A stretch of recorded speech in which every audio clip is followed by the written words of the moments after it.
What's happening, everybody? Welcome to Game Day with Trey, man. My name's Trey. This is my son, Tristan. What's up, everybody? All right, man. So we got a full slate for you guys today, man. But first, let me get you guys some breaking news. All right.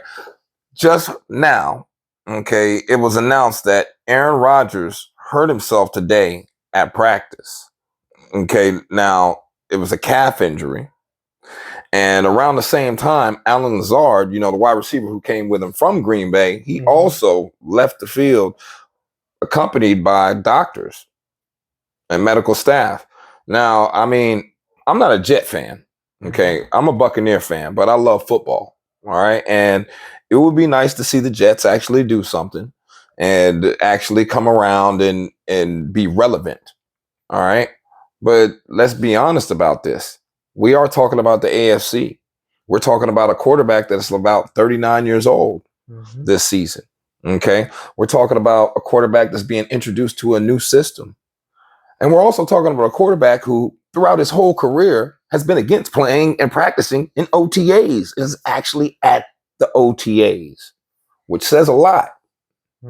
So, what is your take on this? I mean, like, is Aaron Rodgers all in right now? Is that what you're seeing? And is this injury going to linger? Because last time I checked, calf injuries, they linger a little bit, man. So I would say it does look like he's all in. He's going to the practices. He did have them go and bring in those receivers like Lazard. I'm pretty sure they brought in another receiver that I think it was Randall Cobb. I think so. I'm pretty sure they brought Randall Cobb in as well. So they brought people in that he wanted to play with and requested to play. So I think he's all in with the Jets. And I also believe that this injury, it's going to linger, not just because it's a calf injury, but you got to think of his age. He's old. Yeah, I mean, okay. I'm not saying he's old. He's old. All right. There's no way around it. Okay? Especially in NFL terms, he's old. He is an old man. Yeah. I mean, hits catch up. All right. And for a quarterback his age that used to be a little mobile, but really wasn't mobile. I mean, he can move when he needs to. He's not Tom Brady, but he's about 2 steps better than that. He's not a Ben Roethlisberger or anything like that, but not by the farthest. He's not even like, he's more akin to Jameis Winston in his athleticism. All right. So at the end of the day, okay, I think this could hurt the Jets down the road, but they do have Zach Wilson. Okay. And he does have the ability or the chance to learn from Aaron Rodgers at this point. So this could actually work out for them in the best. Give him some more reps, give Aaron some more mental reps. I think that Aaron will pick up the system. I'm giving him the benefit of the doubt that he is a 3-time MVP. All right. I know he won back-to-back MVPs. This is not a quarterback that's not going to show up. So I believe that he's going to come and he's going to come to play. And regardless of this little injury, I believe the Jets do have an opportunity this season. Once again, there's a caveat to that. Remember, you got Josh Allen out there in the AFC East. Okay. You got Bill Belichick in the AFC East. All right. And you still got the Porpoises down there in Miami. I'm sorry. The Miami Dolphins down there in Miami. I'm sorry, Tristan. I know you can put some respect on their name. Now they got Tyreek Hill and they're doing a little something over there. Jalen Ramsey, Jalen Waddle. They're doing a lot. They're doing a lot down there in Miami. All right. You guys be on the lookout for our NFL. We are going to be coming with a lot of NFL over the next 10 days since there will be a gap between the NBA Finals and what's happening right now. I mean, we'll get into later what's about to happen, but tonight, might be the last night for Boston. All right. So on to last night. All right. So last night we had the LA Lakers versus the Denver Nuggets. White Will, a.k.a. the Joker, a.k.a. Jokic. I think the Lakers actually came out to play pretty decent, not as a They team, did. but LeBron. Came out the gun swinging. Came out hot. Y'all were leading, I believe, 73-58 up until the third. Yeah, it was about 3 minutes and about 15 seconds. Hold on. I believe I got it right here. It was at 4 minutes and 39 seconds in the third that we lost the lead. And then we didn't actually get the lead back till 3:52 in the fourth. And then at the last minute in the fourth, which I don't think we got the lead. I think we just tied it on both of those times. Matter of fact, 3:52 in the fourth and 1 minute. We tied the game. So, I mean, was it a great team effort? No. No, not at all. Not at all. Yeah. I mean, I think it was more of a one-man show. It was a one-man show. Honestly, D'Angelo Russell and Rui, what they did, I'm going to say that's unacceptable. They combined for 14, 2, and 9. D'Lo had 4, 2, and 2. And Rui had 10, 0, and 7. I think you can't be doing that as pivotal role players on a Western Conference Finals team. You can't in a dire game 4 at home. Okay, so we know who Rui Hachimura is. All right. And we know who D'Lo has been. Rui actually scored all those points almost. Rui scored 10 of those points. Okay, so let's just take D'Lo out of the equation. We know what D'Lo is. D'Lo's not somebody who I hope we don't bring back to LA. Okay. I mean, we could do a lot better. Okay, but not to get ahead of myself. All right. But the way we played last night, watching LeBron lead this team at the age of 38 years old, okay, on a foot that needs surgery, okay, literally needs surgery at this point. Okay. It was amazing. If I'm being honest, I think LeBron himself outplayed Jokic. That 49 and 10, I think it outplayed Jokic and anybody else on that Nuggets team. Oh, yeah. LeBron was the star of the game. So if he was the star of the game, do you think it was his fault that they lost the game at the end of the game? Because remember, AD was open at the end of the game. He could have actually swung it around and skipped past it back to AD. There was an opportunity there, but he did not do it. Now, no, I'm not going to blame that on LeBron. You can't trust your teammates, and they showed it tonight. Boy. I'm not going to blame that. That's facts. I don't like LeBron. You can't blame that on him. Look, I don't like LeBron. Okay. You can't have Anthony Davis, who's supposed to be a superstar, come out and score 21, 1 assist, 14 boards. Honestly, I think the only 2 other Lakers that came out and proved they belong on this team were Schroeder and Austin Reeves. Reeves 17, 3 and 2. Schroeder 13, 5 and 2. I believe those were the 2 other best Lakers last night besides LeBron James. Listen, I couldn't be in more agreement with you right now. I mean, if you look at the team as constituted at this point, those are the guys I want to bring back. I do want to bring Hachimura back. I know we'll get him for a deal.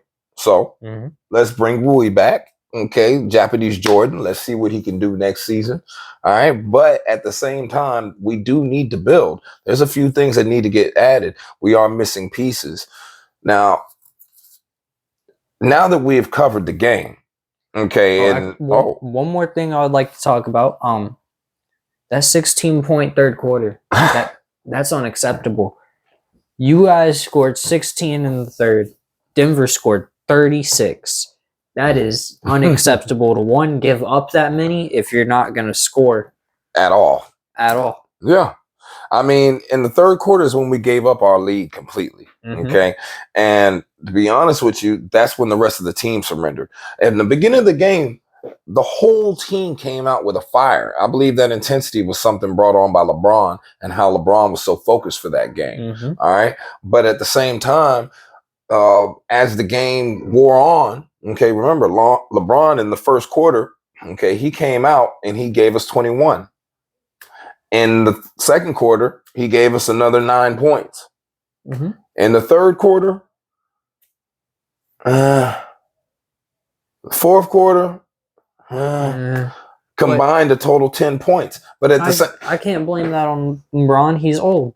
Yeah, but that's what I'm trying to point out right now. Okay, if you notice the trend, he slowed down as the game wore on. Now his focus that he came out there with, and I'm going to give you a good example. There's times where, as a leader, an individual has to go out there and physically be with his men.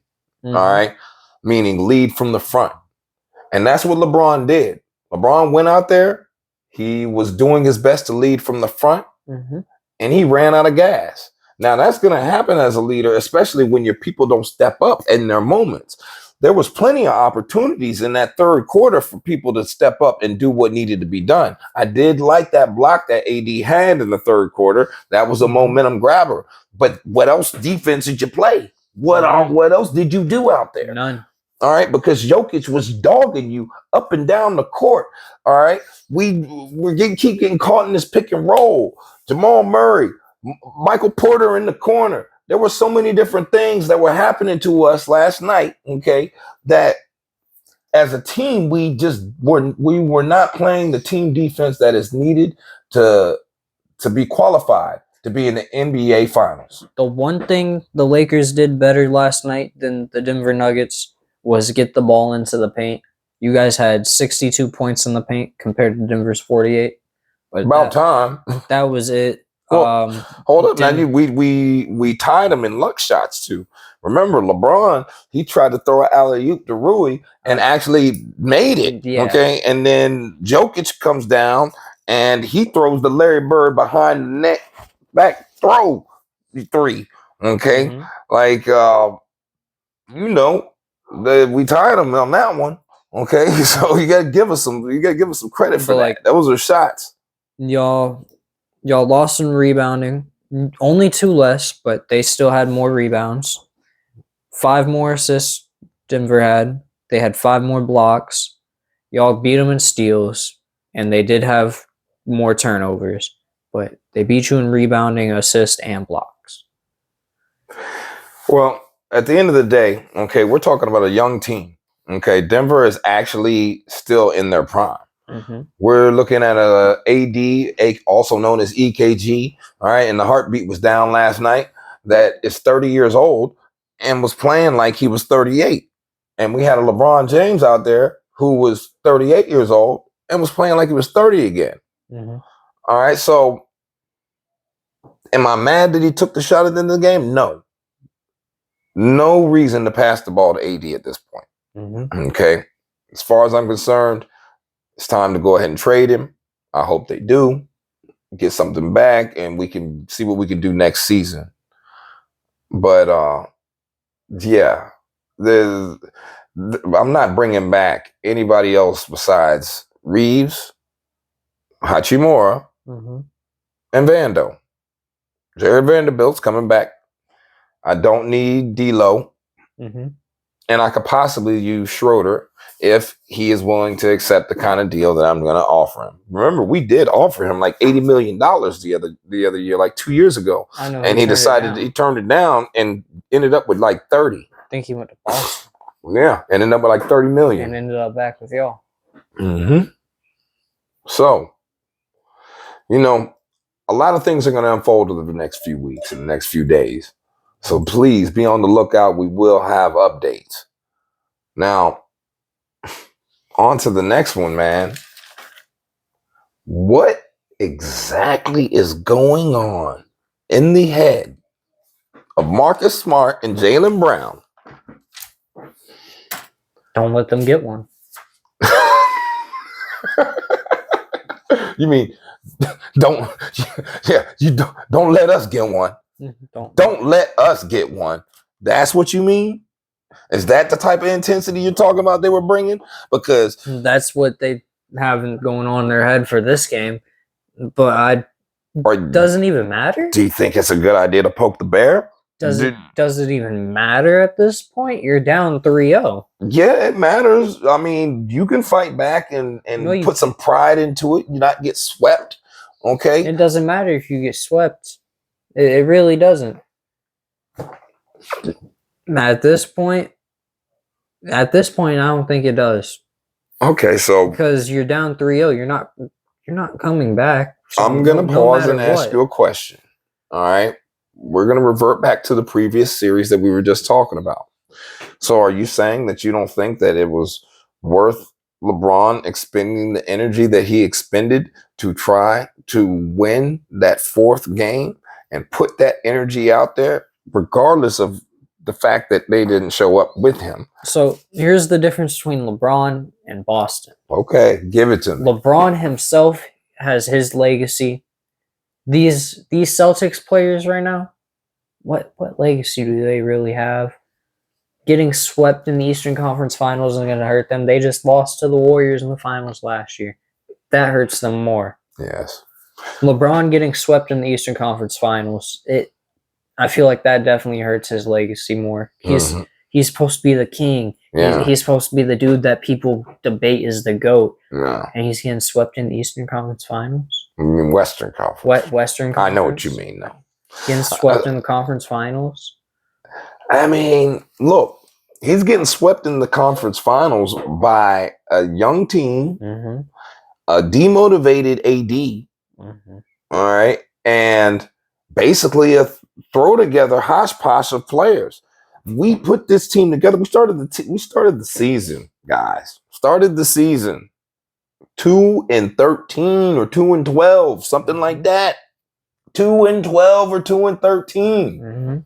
All right. Then from there, at the trade deadline, we were 13th in the NBA and in the Western Conference. That's like out of the playoffs. That's out of the play-in. That's out of everything. Yep. Okay. Our playoffs started at that point. And I believe, honestly, by expending the amount of energy that we did in order to even make it to the playoffs, go to the play-in, beat Memphis, beat the Warriors, beat Minnesota for one game. You know what I'm saying? Like, the stuff that we did to get into the playoffs is why we're out of the playoffs right now. I believe that this was a victory for LA as a season. Remember, we missed the playoffs the last 2 seasons. Play-in does not count if you go out in the play-in. So we missed the playoffs 2 seasons in a row. Okay, we were injured one season. The other season, we actually were there part of the season. We just were injured so much of the season that it didn't matter. You know, so at the end of the day, it does matter if you make it, especially if you have the legacy like LeBron. But for these young boys in Boston, you're right. It doesn't matter. There is no... Jason Tatum has not done anything yet. He hasn't. Neither has Jaylen Brown. The only person on that team who's done anything is Al Horford and Marcus Smart. Marcus Smart has the Defensive Player of the Year. And Al Horford has all-star appearances in Atlanta. Al Horford's a good player. Man, Al Horford won a title at University of Florida back-to-back. Okay? There's a lot of things Al Horford has done. He's a Hall of Famer at this state in his career. He doesn't need anything more, but a championship would help, and I like him. But I don't like Boston, and I definitely don't like Boston tonight. You can't come out and poke the bear. Do you not remember what happened with Williams and Butler? Which is why I don't even think it was necessary for Jaylen Brown, Marcus Smart to come out and say, Marcus Smart came out and said, "Don't let us get a win tonight," and Jaylen Brown said, "Don't let us get one." I mean, you're down 3-0. Does it matter? No teams ever came back 3-0 before. You guys think you're going to be the first? It's not about not thinking, because blind confidence is what has made successful people successful, right? But at the end of the day, okay, let's look at the whole picture, guys. Okay, let's look at the fact that you have gotten drugged up and down the court for the last 3 games by this team in front of the whole world. Okay? Then, after all that, you come out and decide to run your mouth when you're still in their state You're still in their stadium? What's the probability of you coming back and winning 4 games? All they have to do is win 1. Yeah. What's the probability of that? Exactly. You want to come out and say, "Don't let us get 1." Man, Vegas might want to move that line. The line right now is 1.5. They need to move that. They need to have Miami giving up some more than 1.5. 1.5 is not enough when you come out there and you say what you just said, understanding that this offense in Boston has been so stagnant. You got an injured Jaylen Brown. You got a non-alpha Jason Tatum. Not to say that the young man doesn't have the opportunity to sprout and grow to it, but I don't see it in him at this point. I honestly feel like he's just a good player. Okay, he's not even a Carmelo Anthony. Salute to Carmelo for the retirement, man. I hope your number get retired for the Nuggets and for the Knicks. But I digress. Honestly, yeah, Jason Tatum is not that dude. Okay, he's been built up to be that dude, but sometimes your background can hold you back on certain things when it comes to your mindset and mentality. Let me break that down for you. An individual who has been through things in life, okay, and has gone through trials and tribulations, all right, will be somebody who will be more resilient, will be more apt to fight, okay, and dig their boots in and stand up and stand against something that is in their way. Whereas somebody who's always had something handed to them, or somebody who was coddled, all right, that individual is going to have a harder time digging in to find that unless they were born with it in them already. Because some of us are born leaders, but most of us are made leaders. If that makes any sense. It does. So, yeah, I don't think that's going to happen. I think Boston's going to lose tonight. I don't know if it's going to be over under, but if you're going to take the game, take the money line Miami, or take the line. It's 1.5. That's not much. And I honestly think that in this postseason, it's going to be remembered for what happens tonight for Boston. This is the most important game these young men have played in their entire lives right now.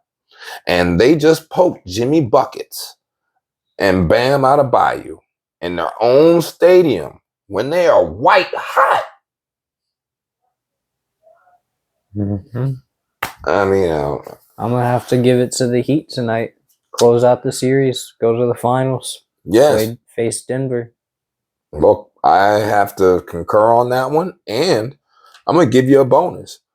After this season, there will be a sign and trade. Boston is going to trade Jaylen Brown. They're going to make a mistake. When you look from the outside looking in, you feel like Jason Tatum, because of how polished he is, he is the better player. But if your talent doesn't own up or match up to your abilities, then you will never, ever, ever, ever see your true potential. You have got to understand that abilities and talent are they're not even the same things. Abilities are naturally born and you naturally have them. Talent is something nurtured. Okay. And Jaylen Brown has a talent to lead. I'm not saying that he is the guy for a championship team. He's leading the team at this point. But what I'm saying is he has that dog in him. And if someone has the dog in him, if you look at Jimmy Buckets, okay, Jimmy Buckets started off with the Bulls. When he started off with the Bulls, he was coming off the bench. He was picked 30th in the draft. Jimmy Buckets was homeless as a teenager. Mhm. His mom, the Lord knows who his daddy is. We all think that he's the illegitimate. You know what I mean? Mhm. Hint, hint, wink, wink. Okay, and he's one number away from him. If you don't know, okay, and then outside of that, you also have to look at just what happened when he came to the league, coming off the bench on that team with Tom Thibodeau as the coach, with D Rose, okay, as the point guard. Mhm. All right, Taj Gibson, you know what I mean? Joakim. Joakim Noah. All right, these were dogs, and they was fighting with LeBron out there. Boozer. Okay, Boozer. They, Like, there's a they lot were going on. dogs. They was some dogs. Okay, so this young man has been through the fire and the flames, and then to actually make the decision to leave Minnesota when you chose to go to Minnesota, and you get there and you see these young boys don't have that fight and that want to make that decision, the grown man decision to say, okay, man, I got to remove myself from this situation, man. It's not for the betterment of my career. To be able to do that after everything you've already been through, jumping out on a limb again. Now you in Philly with Joel Embiid and Ben Simmons. And you see the same thing, the same cancer that is killing and destroying our world at this point, the lackadaisicalness, the lack of want. And so that just drives you insane, and you say, man, get me up out of here again, send me to the yayo, and I'll go by myself and by my lonely and do it on my own. I don't care who's there. Brother, that says a lot. And that's why I'm picking Jimmy Buckets tonight. And that's why Jimmy Buckets has an opportunity right now to show the world that he belongs. Not saying he belongs in the top 15 if he wins or something like that, you know, but he belongs. Okay, because Jimmy Buckets has had a lot to prove from day one. And I got to salute anybody who's been like that, because I've been like that. Well, guys, I hope you enjoyed it. I think it was a good show today. Please tune in, subscribe, like. We have more content coming. You will hear some more NFL stuff. We just gave you a couple tidbits today. You know, there are OTAs going on. Baker Mayfield did make his first press conference today. Anthony Richardson made his first press conference the other day. Lamar Jackson is missing OTAs right now. He's bucking it. You know, there's a lot of things going on in the league, and I got it all up here ready to share it with you. And my son got it too. So please tune in and enjoy. Have a blessed day, man. See ya. Peace.